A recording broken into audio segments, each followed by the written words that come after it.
Guys আজকে নিজে হাতে তৈরি করলাম বিরিয়ানি। ইয়েস গাইস, তাহলে গল্পটা প্রথম থেকে বলি শোনো। আজকে সন্ধ্যায় আমরা একটা গাড়ি জোগাড় করেছিলাম একটু ঘুরতে যাবো বলে। আর যা গরম পড়ছে এক জায়গায় তো বসেই থাকতে পারছি না। যাই হোক গাড়িতে কোনো রকম বসলাম, কিন্তু গাড়ির মধ্যে উঠে দেখছি গাড়িতে এসি নেই। আচ্ছা গাইস তোমরাই বলো, গাড়ির মধ্যে এত সুন্দর কন্ডিশন তারপরেও এসি নেই, এটা মানা যায়? ঠিক আছে ঠিক আছে। আর গাড়িতে বসলাম আর চলে আসলাম ধাবাতে, কারণ আমাদের বাজার থেকে এই ধাবাতে আসতে মাত্র 5 মিনিট সময় লাগে।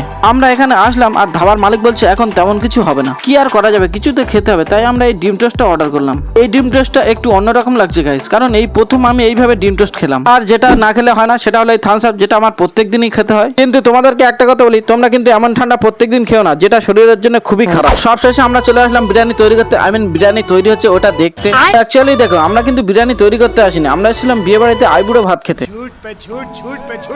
এটাকে দেখো, এ বলছে আমি একটু পারি কিনা দেখি, কিন্তু কাকা বলছে তোর দ্বারা কিছুই হবে না। কিন্তু আমি জানি তোমাদের দ্বারা কিছু হবে, আর সেটা হলো সাবস্ক্রাইব।